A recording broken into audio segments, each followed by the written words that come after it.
की बेटी के साथ दरिंदगी के बाद हुई हत्या के बाद सनसनी फैल गई। रेप और हत्याकांड का यह पूरा मामला हिलाने वाला।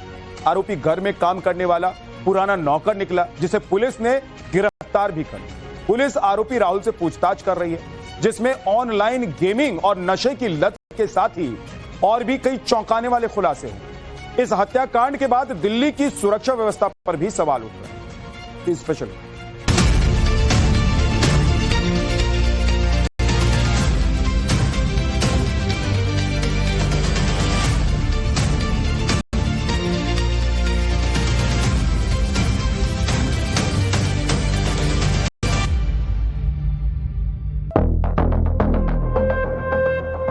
वहशीपन किस तरह कातिल बना देता है, उसका जवाब है दिल्ली में आईआरएस की बेटी को मारने वाला राहुल मीणा।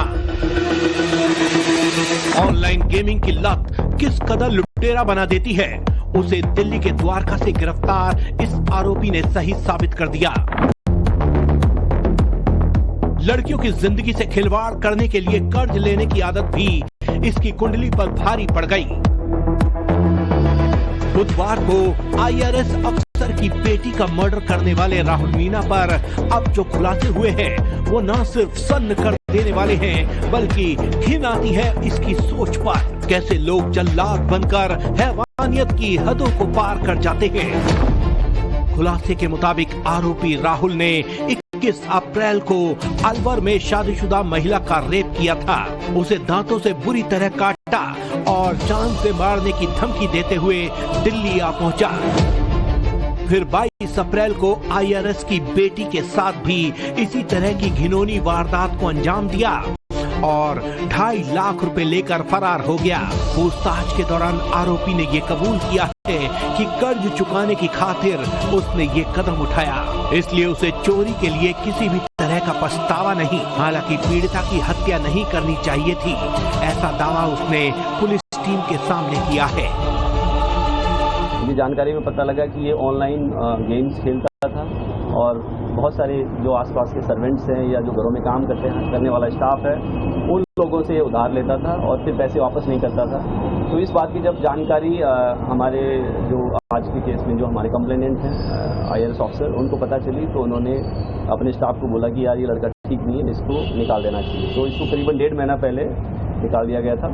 ये चला गया था, उसके बाद से दोबारा नहीं आया था।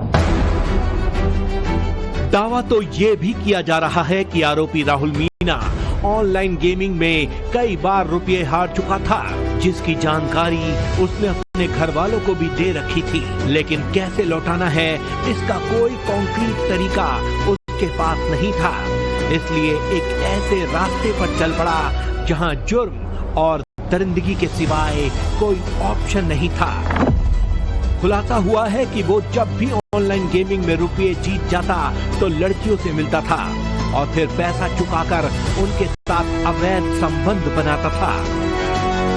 वो ऐसा कब से कर रहा था और किस तरह अलग अलग लड़कियों से मुलाकात करता था, उसके लिए राहुल मीणा की हिस्ट्री खंगाली जा रही है। ये जानकारी में आया है कि पीड़िता और आरोपी एक दूसरे को जानते थे और पीड़िता का पति और जो आरोपी है और दोनों व्यक्तियों को लूडो के जरिए जुआ करने की जो है आदत थी और उसमें काफी पैसा भी उन्होंने लगाया था। इस संदर्भ में जो पीड़ित है उसके हमने बयान भी अच्छे से लिए हैं और इसके अतिरिक्त सारे जो सर्कमस्टेंशियल एविडेंसेस है, कल रात को जो घटनाक्रम हुआ है और उससे पहले कौन कौन लोग साथ में गए थे, जो भी जानकारी में आया कि पीड़िता का पति और जो आरोपी है वो एक विवाह समारोह में गए थे, वहां पे कौन कौन लोग उपस्थित थे, सभी एंगल्स पर पूछताछ कर रहे हैं। पुलिस अब ये भी खंगाल रही है कि राहुल मीणा वहशियत की कोई और वारदात तो अंजाम नहीं दे चुका था, क्योंकि जिस तरह वो गिरफ्तारी से बचने के लिए तरकीबें आजमा रहा था, वो उसकी वहशियत की तरफ इशारा करती हैं। खुलासा हुआ है कि आरोपी चोरी का मोबाइल इस्तेमाल कर रहा था, जिसे उसने अलवर में रेप पीड़िता से छीना था। दिल्ली में छिपने के दौरान उसने होटल के वाईफाई का इस्तेमाल किया था। हालांकि इंस्टाग्राम पर एक रिश्तेदार से की गई उसकी चैट ने बहुत बड़ा क्लू दे दिया। दावा किया जा रहा है कि आरोपी राहुल गुरुग्राम में रहने वाले अपने एक रिश्तेदार से इंस्टाग्राम के जरिए संपर्क में था। पुलिस ने डिजिटल सबूत के तौर पर यही चैट निकाली तो उस तक पहुंचने में ज्यादा वक्त नहीं लगा और फिर सीसीटीवी फुटेज का सहारा लेते हुए राहुल मीणा को गिरफ्तार कर लिया गया। पुलिस जो है वो उससे गिरफ्तार कर लेती है जब वो चोरी के मोबाइल फोन का इस्तेमाल कर अपने रिश्तेदार से इंस्टाग्राम चैट कर रहा था, जिससे उसकी लोकेशन के बारे में पुलिस को पता चलता है और उसके बाद उसे गिरफ्तार कर लिया जाता है। फिलहाल राहुल से लगातार पूछताछ की जा रही है, लेकिन पूछताछ में चौंकाने वाले खुलासे जो हैं वो सामने आ रहे हैं कि किस तरीके से वो ऑनलाइन गेम खेलता था। 3 पत्ती गेम से वो पैसे जो है वो कमाने की कोशिश करता था। आरोपी राहुल मीणा को 4 दिन की पुलिस हिरासत में भेजा गया तो पूछताछ के दौरान कई बड़े खुलासे उसकी तरफ से किए गए। हालांकि उसने सवालों से बचने की भी भरपूर कोशिश की। शुरुआती जांच में सामने आया है कि आरोपी को मालूम था कि घर को कैसे खोलना है। उसे ये भी पता था कि सुबह के वक्त पीड़िता के माता पिता घर पर मौजूद नहीं होंगे, इसलिए वो प्लान के साथ सीधे स्टडी रूम में पहुंचा और रेप करने की कोशिश की। पीड़िता ने विरोध किया तो उसका गला दबा दिया और भारी चीज से हमला कर दिया। खुलासे में बताया गया है कि उसी बेहोशी की हालत में राहुल मीणा ने रेप भी किया और फिर लूटपाट के इरादे से आरोपी ने पीड़िता के फिंगरप्रिंट से लॉकर खोलने की कोशिश की, मगर ब्लड सर्कुलेशन बंद होने और हाथों पर खून लगने की वजह से फिंगरप्रिंट का इस्तेमाल नहीं किया जा सका, जिसके बाद स्क्रू ड्राइवर से तिजोरी को तोड़ा गया और रुपए लेकर फरार हो गया।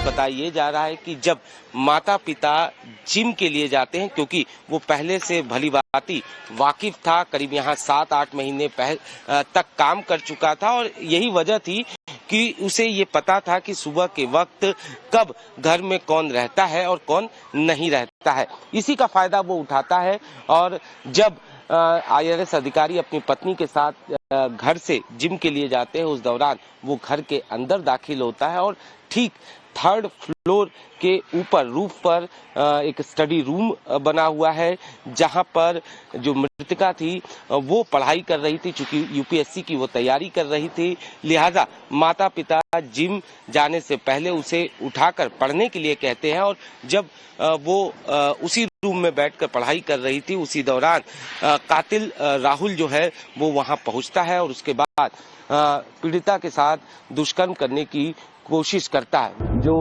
प्रारंभिक जांच से पता चला है कि इसको इस बात की जानकारी थी कि घर में एंटर करने की जो की है वो कहाँ रखी जाती है, क्योंकि वो एक मेड के लिए एक्स्ट्रा की घर में रखी गई थी। मेड अभी जो है वो कुछ दिन के लिए छुट्टी पे गई थी, बट जो की है वो एक गुप्त जगह पे घर के बाहर रखी जाती थी, जिसके बारे में इसको जानकारी थी, तो इसने इस तरीके से एंट्री की है। बच्ची का जो रूम है वो घर के अंदर से स्टेयर्स के ऊपर जाके एक फ्लोर पे है। मोस्ट प्रोबेबली जो है ये ऊपर गया है और घटना का अंजाम दिया है और उस घटना को अंजाम देने के बाद ये निकल गया है और फिर जो मेन बिल्डिंग है उससे इसने राइट टर्न लेके बाहर चला गया। जिस घर में आरोपी राहुल मीणा ने मर्डर को अंजाम दिया उसमें 1.5 महीने पहले तक वो काम करता था, लिहाजा वो घर के हर कोने से वाकिफ था। वो ये जानता था कि हत्याकांड के बाद उसे कैसे भागना है और किस तरफ जाना है। पुलिस सूत्रों का दावा है कि राहुल ने अपनी पैंट पर खून के धब्बे लगने की वजह से उसे वहीं छोड़ दिया और मृतका के भाई की पैंट पहनकर घर से फरार हो गया।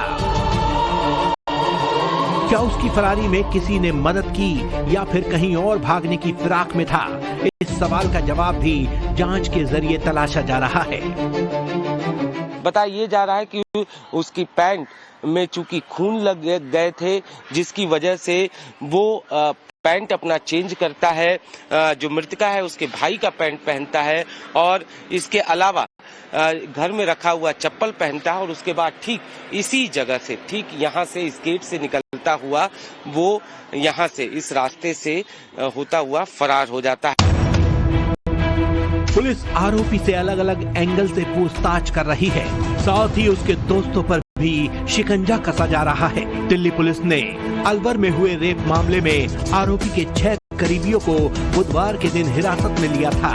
आरोपी के पिता से भी पुलिस थाने में सवाल जवाब किए गए।